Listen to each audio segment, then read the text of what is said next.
Draymond, where do you think you guys lost this one tonight? Um, well, we didn't execute well down the stretch.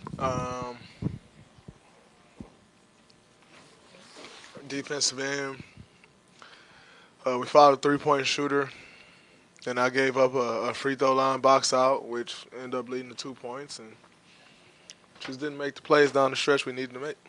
Specifically offensively down the stretch, I mean, it seemed like it relegated a lot to just Clay kind of, taking a contested jumper. I mean, I know it's a different situation for you guys without Kevin and Steph in that, but what were the issues? Why did it lead to those type of shots?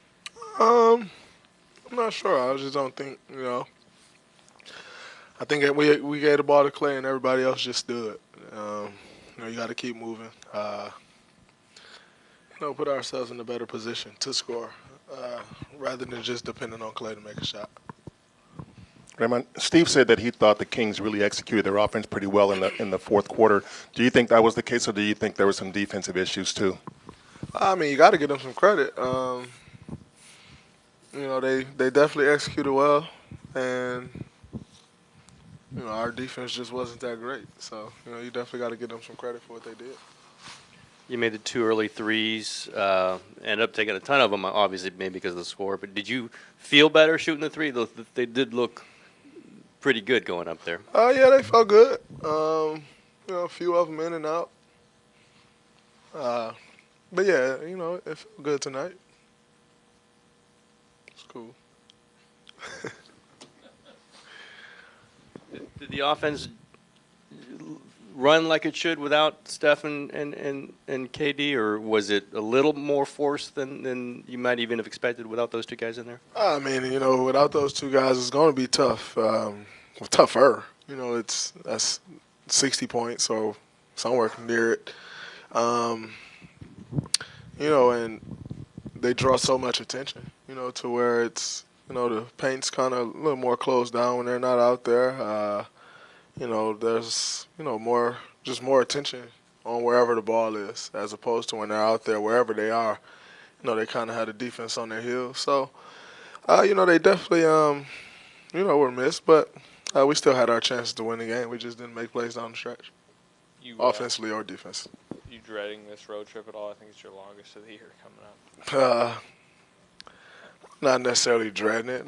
It's part of the league. You get used to it. I think it's kind of tough when we just came off a 7-8 day trip, and you're here for 4 days, 3 games. Yeah, that's the tough part more so than necessarily the trip. You get to spend a little time with your kids, and then you're leaving for 11 days. It's more so that than the actual trip itself, kind of how the trip has come about, coming off the road, games, right back. So, but it is what it is. We got to go out here and win some games.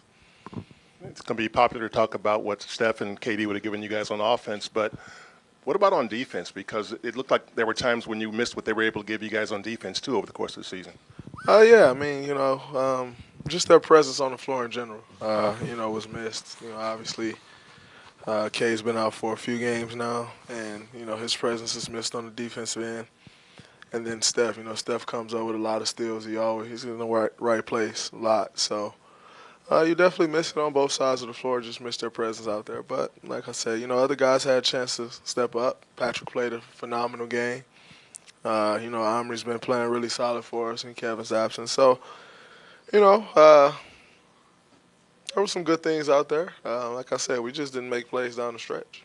Yeah, Draymond, considering that Patrick's minutes change game to game, what did you see in him in being able to be prepared for this kind of moment? I mean, being, thrusted in there in the, starting lineup with Steph going down, it's, it can be tough, when you haven't quite played that much. But he's a pro. Point guard's kind of his natural position. So, he excelled at it tonight. He was great. Wish we could have pulled out the win. But, he played really well for us. You kind of alluded to this during the pregame ceremony, but do you think Matt Barnes is kind of misunderstood? Very misunderstood. I think there's certain pictures that people want to paint of you, and that's what's painted. Matt has had his situations of where he'd foul somebody hard or, you know, something here or there, and I think a lot of people don't understand who he is. You know, he's kind of painted to be this, I don't know, whatever you want to call it. It's inaccurate. Whatever it is, it's inaccurate. You know, he's one of the best teammates I've ever had. You know, just a great guy. I mean, you're around him, brings great energy all the time, positive energy, willing to do whatever for you. You know, it's definitely misunderstood. Not that he spends his days caring that he's misunderstood, but you know, I definitely know that he is though. Seems like everybody who's played alongside him has said that same thing. Do you think he can ever do anything to offset that, or once a guy gets a reputation, whether it's right or wrong, can they ever shed that? It's impossible to kind of offset it. You know, we know what's sold today. The bull crap is what's sold today. You know, all the things that he does for cancer and different things like that never gets the media attention that a hard foul would get or that an incident off the court would get. So I think it's impossible. Yeah, I just don't think it's possible because, like I said, people are going to paint whatever they want, and if there's something positive and they don't want to paint that picture, then it won't be painted. So, no, I don't think so, and it is what it is, though. Great guy in my eyes. Yeah. Kerr mentioned that maybe it's time to start getting Jordan Bell some more minutes. You saw what he's done, pretty good for stint in the first half. Is that kind of the feeling you got? It's like maybe it's just time just to see him play some? I mean, it's not really my job to say, yeah, it's time for Jordan to get more minutes. That ain't on me. What I will say is when he's out there, he make things happen. You know, Sean and I was talking on the bench. Like he just gets out there and he makes plays, and it's not necessarily that he's making a play to, a great pass or whatever it is. Although he made some good passes tonight, but he just makes things happen, and usually that gets rewarded with more playing time. You know, we'll see. I'm not sure where it goes, but I know he definitely does great things when he's out there.